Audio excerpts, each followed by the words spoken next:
In the world of my knowledge and my ignorance, where God is unseen and only is heard and named, and knowledge is trapped in the boundaries of mind, and life is hauled in the drag net of desire, and matter hides the soul from its own sight. You are my force at work to uplift earth's fate.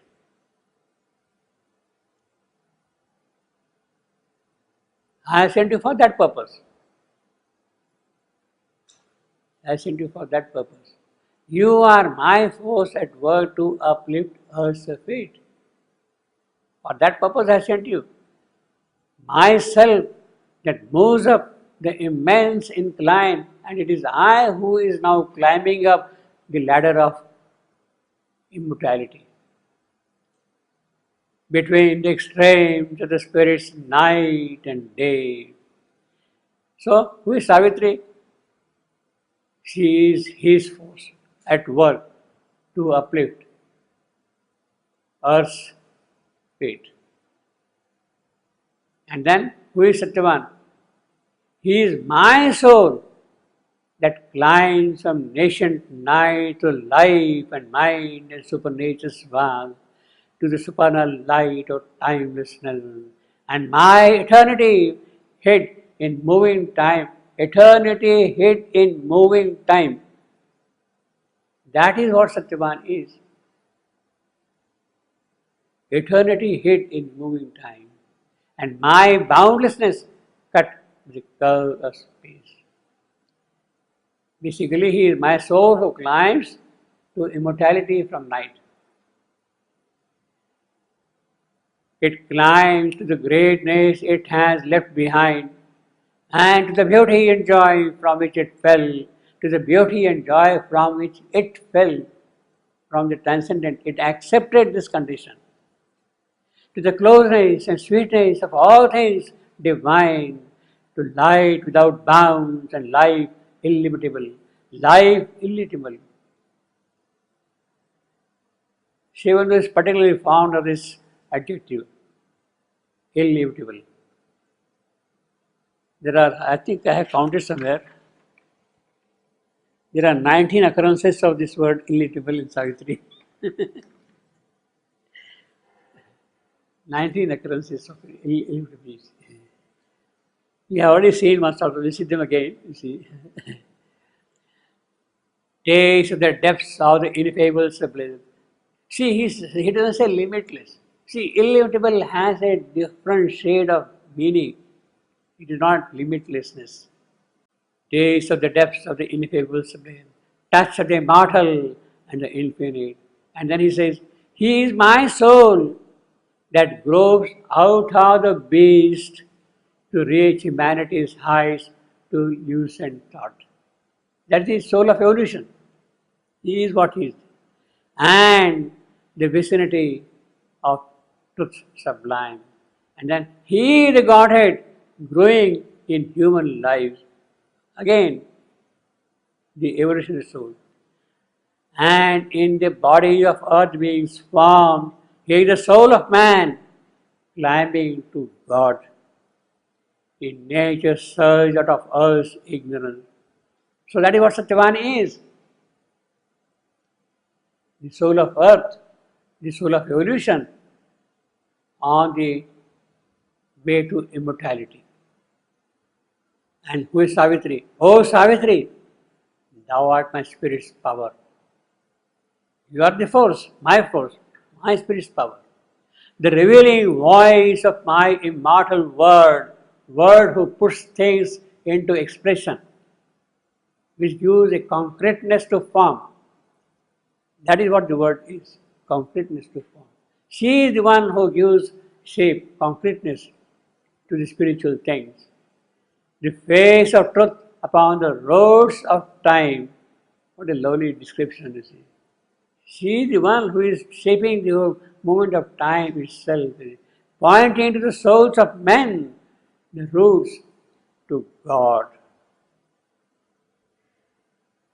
While the dim light from the veiled spirit speak falls upon matter stark and conscient sleep, as if a pale moonbeam of a dense glade, and mind in a half-light moves amid half-truth, and the human heart knows only human love, and life is a stumbling and imperfect foes, and the body counts out its precious, precarious day. You shall be born into man's dubious hours. While all that happens, you shall be born into man's dubious hour, in forms that hide the soul's divinity. That is the ultimate objective of Savitri taking the mortal birth. Form that hides the soul's divinity. It is that soul's form, that divinity which is there in the soul. It is that which will become concrete, which will become material. Which will become material. And show through veils of the earth's doubting ear my glory, breaking through clouds of sun, or burning like a rare and inward fire, and with my nameless influence fill men's lives, etc., etc. It goes on. So that is what Satyavan is doing silently. He is the soul of man climbing up from inconscience to immortality. So when he says, I have turned away from the celestial joy, I have turned away. Obviously, he has been here climbing from nations, from the night of the earth to the everlasting day. I have turned away from the celestial joy, and heaven is insufficient without thee. So that is the kind of silent work which Satyavan is doing since of old, since things started growing from the inconscience. The whole course of evolution, it is the burden of that evolution, it is that he has been bearing in his soul. In his soul. And now, coming back to the story, you see, so to say, where now has passed that formidable shame, he has a recollection of the dreadful face he was seeing, the way he was being dragged to the realms of night. Formidable shape, nobody could defy, which rose against us. Now again, this is something too brave of him. In fact, which rose against us, it was the death of Satyavan, in fact. It was never the death of Savitri. The formidable shade did not rise against Savitri. The formidable shade had taken possession of Satyavan, not of Savitri. Never of Savitri. He cannot, in fact. Against us, it only means that tremendous identity of their souls. Whatever is experienced by Satyavan,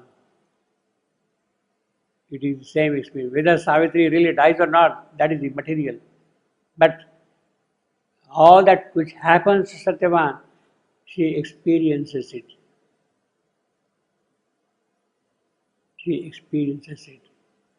Formidable shape which rose, that is the identification, identity of their not just consciousness, but of souls. Of the soul. Identity of the soul. Well, this is exactly what happened in the case of Mother and Sribendu. The identity was so much that whatever Shivandu experienced, the mother at once felt it. At the time of his passing away, the union was so intimate, so inalienable, unbreakable, that she could have disappeared with Shivandu at that moment of time. Nothing could have held her back. Nothing could have held her back. Although Shivandu had told her, you will have to do our work, you will have to stay back.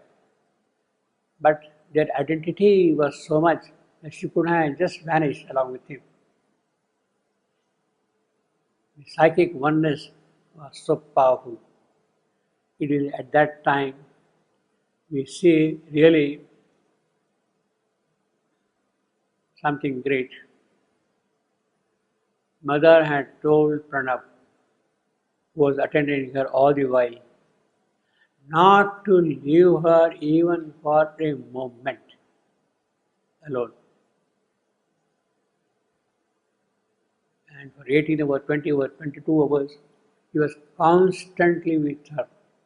She says that otherwise my psyche would have simply merged into Shivandu's and gone away.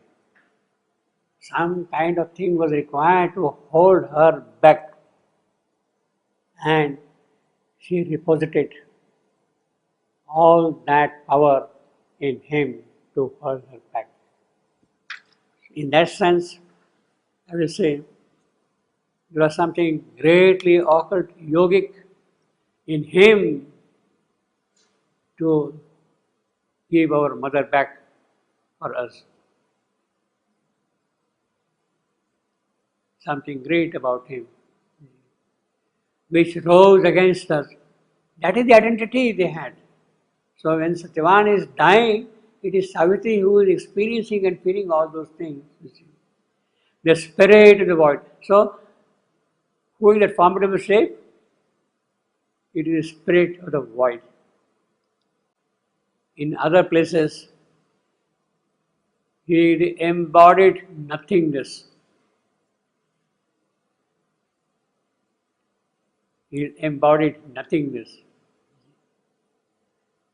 which rose against us, the spirit of the void, claiming the world for death and nothingness. Oh, there you are, claiming the world for death and nothingness.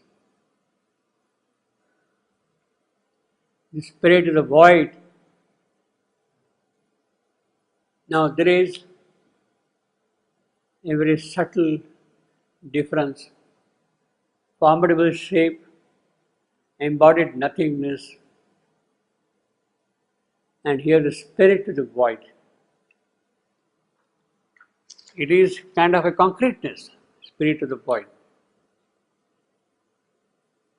Now, it is the spirit of the void who is claiming the world for death, not for himself. And then, of course, nothingness. In other words, the one who had come to take away the soul of Satyavan is the spirit of the void who picked it up for death, on behalf of death. It is he who picked up the soul of death, a soul of Satyavan. And what does he do? Of course, his whole purpose is denying God and soul.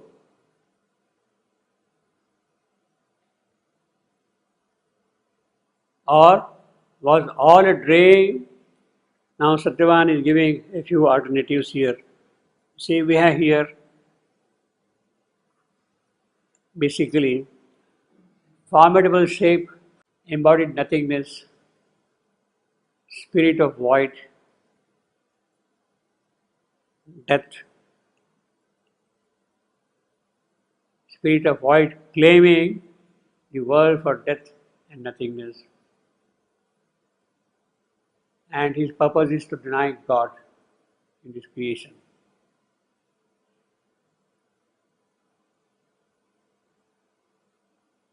So he is asking, where is that form now? Where is that person who had come here to do all that? Savitri. As if he knows that now this human Satyavan knows that this Savitri knows it already. Who had come. He has an idea and Savitri has knowledge about all that. Denying God and so on. Or if what I am saying is not correct, is not true, is an imagination, is it a dream? Was I simply dreaming in my sleep? All those things. Or was all a dream? Or all was a vision? Seeing in spiritual sleep, that I had fallen in a sleep, in spiritual sleep, and I was seeing that as a vision. In fact, he is not able to yet get down to what exactly had happened to him. Was it a dream? Was it a vision? Was it a symbol that he has not been able to yet recollect fully? Because it is a kind of a sleep. When you are coming out of the sleep, you don't recollect everything, all that dream. Or a vision seen in a spiritual sleep. But this will not happen to Savitri. This is happening to Satyavan. This will not happen to Savitri. Because it is he who had fallen asleep. She has not fallen asleep at all. So was it a dream? Was it a vision? Was it a symbol? Or was it a mind-lit beacon of significance in some stress of darkness lighting on the way? Was it a beacon light which is lighting the path in the darkness? He sees the entire tract of darkness, and it is through that he sees some kind of a light moving. That person. He is giving all the alternatives. A dream, a vision, a symbol, a beacon, in some stress of darkness lighting on the way. Now this is a very beautiful way of saying something very significant. He says, beacon in some stress of darkness. Stress of darkness, stress. It's the most beautiful word. He doesn't say something different, The entire poetry, the entire occult power lies in that single word, stress. Everything is as if gathered together into that density of darkness. And it is through that the beacon of light is being shown. Normally you don't use the word stress in this sense at all, as a noun, you see. In physics, stress is force per unit area. Force per unit area. Means you have got an area, so much of force is acting. So that is what we define as stress, you see. And it is the stress which produces strain, deformation, change, you see. It is not that. Stress is a very beautiful word, it was most inspired. And no conventional dictionary meaning will be able to tell what it is describing here. Beacon of stress in some stress of darkness. Stress, it is the stress of darkness, you see. Or, so he is giving all the alternatives. He is not able to make out what it was, you see. Or guiding a swimmer to the straits of death. So narrow passages of water from one big ocean to the other big ocean, separated by a strait of Gibraltar, going from Mediterranean to Atlantic, or something like that. Or guiding a swimmer to the straits of death, or finding straits of death. It's not one, many. or finding the sakar of his rave in a gully with the crowded streets of chance. So the drainages, the passages through which there, is it through that I am passing. The soul that into the world adventure came. Now that is what he knows. What is the soul here? It is the soul who had come here into the world to experience a new adventure. It is for that purpose the soul has come. The soul that entered the world adventure, the world itself is an adventure, and it is to experience that adventure. It is for that the soul has come. And what is that soul? The soul is a scout. The soul is a voyager.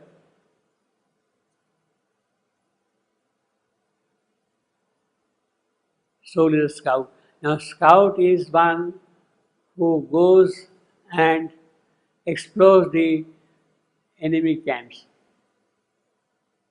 It is for that purpose the soul has come. Now, that is the kind of definition which Satyavan is giving here for soul. For Satyavan, the soul is a scout. In the present context. Why? Because it is he who has been exploring the kingdoms of death. He had been taken away, his soul, and what is he doing there? He is scouting the realms of death.